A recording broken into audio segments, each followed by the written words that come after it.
It was one of those quiet Tuesday afternoons when the world feels slower, softer, like the earth itself decided to take a breath. The kind of day where sunlight slips gently through lace curtains and dances across the wooden floors, and the only sound in the kitchen is the steady hum of the refrigerator and the slow tick of an old clock. That clock had been ticking in the same corner since my husband, Henry, hung it there 40 years ago. Sometimes when I sat alone with my cup of coffee, I could still hear his voice teasing, "If that clock ever stops, Ruth, we'll know time's up for us both." He's been gone 8 years now, and the clock hasn't missed a beat. I like to think that means he's still keeping time for me. That afternoon, I was baking, my comfort ritual. Apple pie, just the way Noah liked it, with extra cinnamon and a crumbly crust. He used to help me peel the apples when he was little, his tiny hands gripping the peeler backward, laughing every time a peel broke. He'd say, "Grandma, I'm not very good at this, am I?" And I'd smile and tell him, "You don't have to be good, sweetheart. You just have to be here." But I hadn't seen him in weeks, not since Emma stopped visiting. My daughter had always been gentle, soft-spoken, the kind of person who could calm a crying baby or talk a stranger out of a bad day. When she married, I thought she'd found her forever. Her husband, Mark, was quiet but kind, a man of few words and gentle eyes. They moved 2 towns over, bought a small white house with a blue porch swing, and called every Sunday. But then came the silence, the kind of silence that grows roots. When Mark left, no letter, no warning, just gone, something inside Emma cracked. At first, it was small things, forgotten calls, unanswered texts. Then came the missed birthdays, the excuses, the distance. I told myself she was grieving, that she needed time. But as the months stretched on, worry started curling in my chest like smoke. I was just about to call her when my phone rang. Unknown number. Static at first, that kind of faint, hollow noise that makes your stomach tighten. And then, "Emma." The voice was small, shaky. My heart stopped mid-beat. "Noah? Sweetheart, is that you?" "Emma?"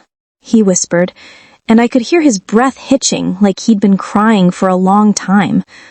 "Mommy's locking me in the basement again." For a moment, I didn't move, didn't breathe. The pie in the oven, the ticking clock, everything fell away. "What did you say, baby?" "She said I was bad. She said I make her sad when I talk about Daddy. I didn't mean to, Grandma. I didn't mean to." His words tumbled out between sobs, breaking something deep in me I didn't know could still break. Emma, my sweet Emma, the same girl who once cried over hurting a butterfly's wing, couldn't have done this. No, not my Emma. "Noah, listen to Grandma," I said, my voice shaking. "It's going to be okay, baby. Grandma's coming to get you, all right? Don't hang up." But before I could say another word, the line went dead. Just a sharp click, then silence. For a few seconds, I stood frozen in my kitchen. Then instinct took over. I grabbed my purse, my car keys, and the cardigan draped over Henry's chair. The pie was still in the oven, the timer ticking down, but I didn't care. Let it burn. The drive to Emma's house was 20 minutes, but that day it felt like 100 miles. The road twisted through fields of golden wheat and old barns with sagging roofs. Every passing mile brought a new wave of fear. What if I was too late? When I finally turned into her driveway, I noticed how still everything looked. Curtains drawn, porch light off. The same house that once echoed with laughter now looked like it was holding its breath. I parked and sat there for a second, my fingers clutching the steering wheel so tight they ached. "Emma," I whispered, "please let them be safe, please." When I stepped out of the car, the wind caught the hem of my cardigan and carried the faint sound of crying. At first I thought it was the wind. Then I heard it again, a soft, muffled sob, coming from somewhere inside. I walked up the porch steps, heart pounding. "Emma?" I called out, knocking gently. No answer. The doormat was dusty. The flowers in the pot beside the door were wilted. I tried the handle. Unlocked. The door creaked open into a darkness that felt wrong. Too quiet. Too cold. The house smelled like stale air and forgotten days. And somewhere, deep inside, a child was crying. The moment I stepped inside, the air changed. It was thick, heavy, like the house itself didn't want me there. The curtains were drawn tight, shutting out the afternoon light, and the faint smell of mildew and something metallic hung in the air. "Noah?" I called softly, my voice trembling. The crying stopped. For a heartbeat, the silence was deafening. Then, from somewhere beneath my feet, I heard a faint thump. My pulse quickened. I followed the sound, my shoes creaking against the old wooden floorboards, each step echoing in the stillness. The house was colder than it should have been, like the air was leaking out from somewhere deep underground. In the kitchen, I saw it. The basement door, half hidden behind a curtain, a small lock dangling uselessly from its latch. There were scratches along the frame, like someone had tried to claw their way out. My breath caught in my throat. I reached for the doorknob, whispering, "Noah, baby, it's Grandma. I'm here." A muffled sob came from below. "Grandma!" My knees nearly gave out. I twisted the knob. It turned easily, and a cold draft spilled up from the darkness below. "Hold on, sweetheart," I said, stepping carefully down the narrow wooden stairs. "Grandma's coming." Each step groaned under my weight, the dim light from above fading as I descended. Halfway down, I smelled something sour, damp wood, old laundry, and fear. And then I saw him. Noah, huddled on the concrete floor in his pajamas, his small hands clutching a worn stuffed bear. Tears streaked his cheeks, his eyes red and puffy. When he saw me, he ran straight into my arms.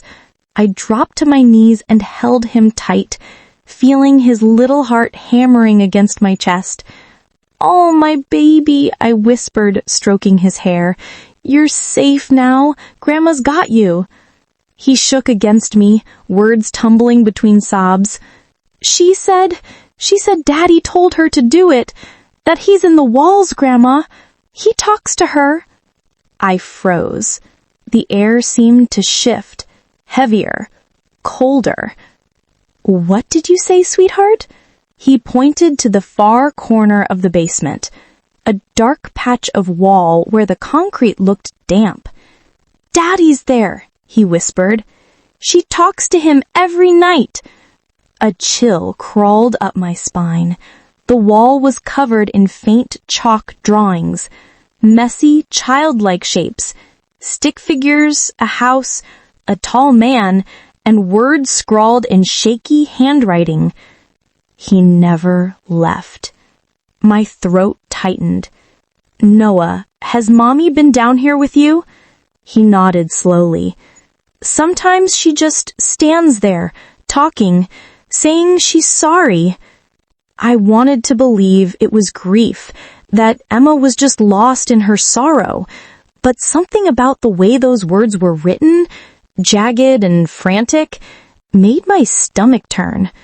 I stood, still holding Noah's hand.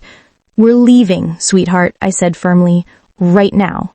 But just as I turned toward the stairs, I heard the front door creak open above us. I froze halfway up the stairs, one arm wrapped protectively around Noah. The sound of the front door creaking open echoed through the quiet house, followed by the faint shuffle of footsteps. My heart pounded in my chest. It wasn't the sound of a stranger. It was slower, heavier, familiar. "Mommy's home," Noah whispered, his small voice trembling. I squeezed his hand. "Stay behind me, baby." The floorboards above us groaned as someone moved across the living room. Then, Silence again. The kind that hums in your ears when fear gets too close.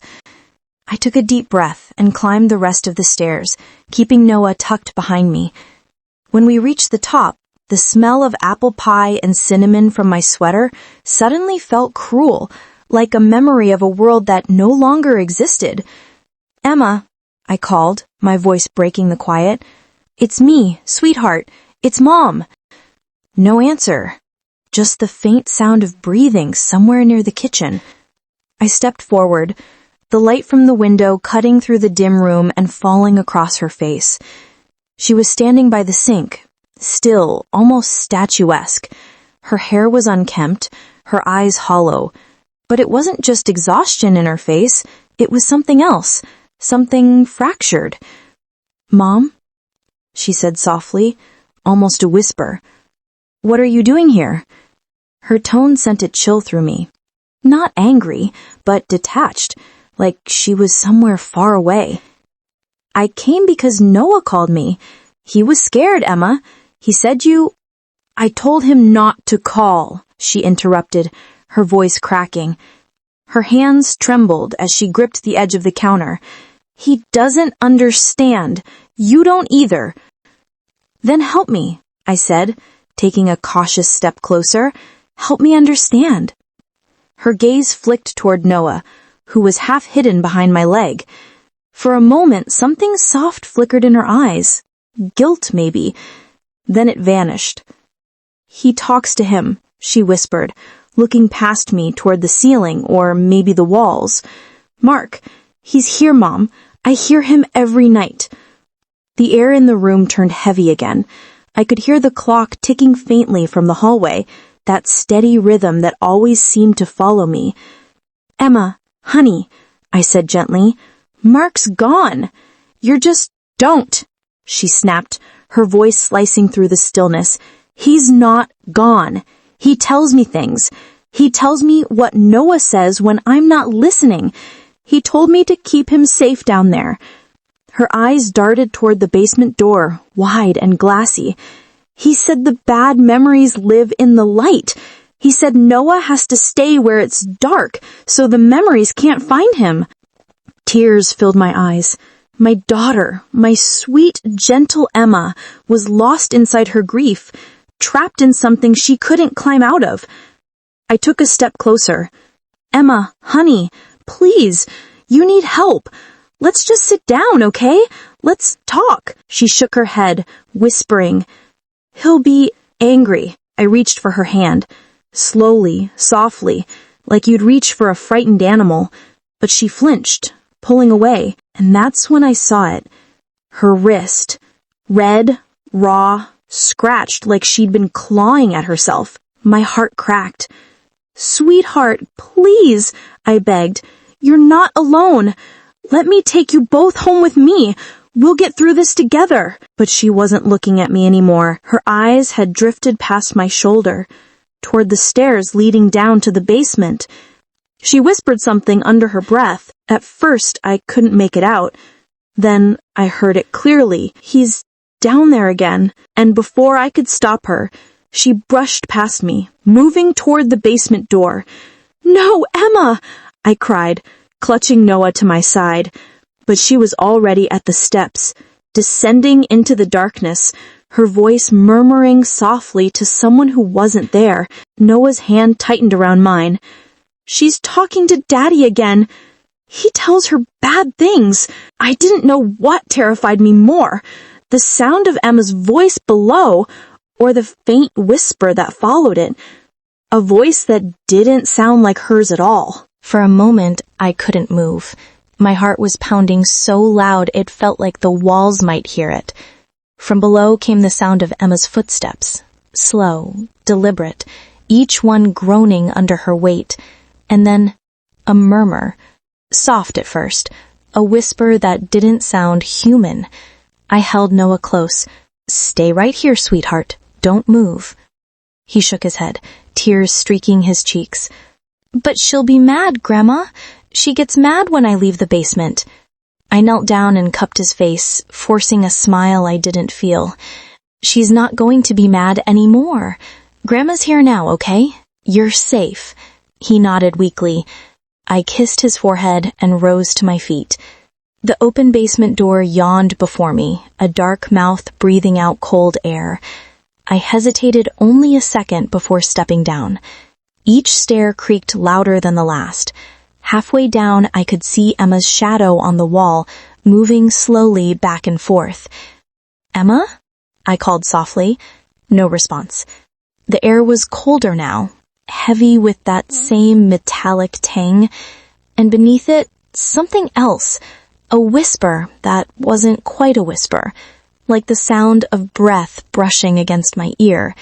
I gripped the railing tighter. "Emma, please come upstairs. Let's talk." She turned then, sudden and sharp, her face pale in the dim light from the single bulb hanging overhead. Her eyes were wide, but not angry, just lost. "He's angry," she said softly. "You shouldn't have come." I took another careful step closer. "There's no one here, Emma. Just you, me, and Noah." She shook her head, her gaze darting toward the far wall, the one with the chalk drawings. "He's right there," she whispered. "You can't see him because you never believed, but I do. He tells me things." I swallowed hard. "What things?" She hesitated, her lips trembling.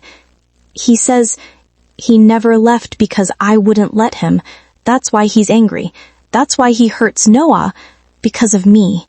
Her voice broke. My heart clenched. "Oh, sweetheart." I stepped forward and wrapped my arms around her before she could resist. For a moment, she was stiff, unresponsive. Then she crumbled against me, sobbing. "I didn't mean to hurt him," she cried. "I just wanted him to stop crying at night. I wanted the voices to stop." I held her tight, whispering every prayer I knew until her shaking slowed. When I finally guided her upstairs, the air felt lighter, as if the darkness had lost some of its hold. Outside, Noah was waiting by the car, clutching his bear to his chest. The sight of him made Emma cry all over again. "Mummy's sorry," she whispered. "So sorry, baby." He didn't say anything. He just wrapped his tiny arms around her waist, and for the first time in months, she hugged him back, really hugged him. That night, I took them both home with me. Emma slept for 2 days straight. When she woke, she didn't talk much, just sat by the window, watching the wind move through the trees. Sometimes she'd ask if I heard him, Mark. I'd always say no, and she'd just nod, quiet, almost relieved. Noah started smiling again. He helped me bake pies, played in the garden, laughed when the neighbor's cat chased butterflies. The color came back to his face, to hers too, but the peace didn't last. Weeks passed. The world outside my kitchen window had begun to thaw, leaves shifting from gold to green, the air sweet with rain. From the outside, life looked normal again. Emma was seeing a therapist in town. The doctor said her mind had splintered from grief, that she'd built a world where Mark still lived, because facing his death had been too much. She took her medicine every morning with her tea. She smiled more now, especially when Noah was near. And Noah, my sweet boy, had begun to hum again. He'd hum while drawing, while feeding the cat, even while helping me peel apples. I never told him, but that sound, that gentle hum, kept me alive some nights when I couldn't sleep. We were healing. Or at least that's what I wanted to believe. But sometimes, late at night, when the wind slipped through the cracks of the old house, I'd hear it, faint, almost hidden in the quiet, a whisper. A man's voice. At first I thought it was my imagination, old fears echoing in empty rooms. But one evening, as I was tucking Noah into bed, he looked up at me with sleepy eyes and said, "Grandma, Daddy says thank you for saving us." The words froze me. I managed a smile, smoothing his hair. "What do you mean, sweetheart?" He yawned, rolling onto his side. "He says Mommy doesn't have to be scared anymore. But he can't go yet. He's waiting. My chest tightened. Waiting for what, baby? Noah's eyes fluttered shut, for the light to come back. He fell asleep before I could ask anything else. That night, I sat by his door long after the house had gone still. The ticking of the clock filled the dark, steady and alive. Henry's old clock, keeping time as always, and for the first time in years, I felt his presence too. A warmth that wasn't fear. A reminder that love, real love, never leaves. It just changes shape. Still, I couldn't shake the thought of Mark, the whisper in that basement, the shadow that had spoken in the dark. Was it real, or just the echo of Emma's broken heart bleeding into the air? I didn't know.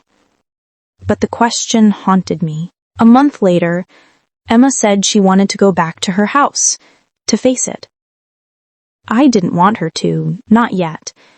But she needed closure, and I couldn't keep her here forever. So one sunny morning, we drove back to the white house with the blue porch swing.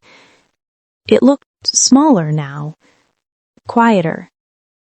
The air inside was different, cleaner, lighter, though the faint scent of damp concrete still lingered. Emma moved slowly through the rooms, fingers brushing over furniture covered in dust. When we reached the basement door, she stopped. I could see her trembling. She whispered, "I need to see it." I nodded, staying close, as she opened the door. The stairs groaned under our weight, the air cool and still. Down below, the chalk drawings were gone, wiped clean. Only faint smudges remained, like ghosts of what used to be. Emma stood in the middle of the room, breathing softly. Then she whispered, "Goodbye, Mark." For a moment there was silence. And then, the faintest sound, a sigh, so gentle it could have been the house settling, or something leaving. Emma smiled through tears. "I think he's gone," she said, voice shaking. "He finally let go." I wanted to believe her. And maybe, just maybe, I did. As we left, the afternoon sunlight streamed through the open door, spilling down the basement steps, light touching the floor that had lived in darkness too long. That night, back home, I baked another pie, apple with extra cinnamon. Noah helped me, of course, his little hands dusted with flour, his laughter echoing in the warm kitchen.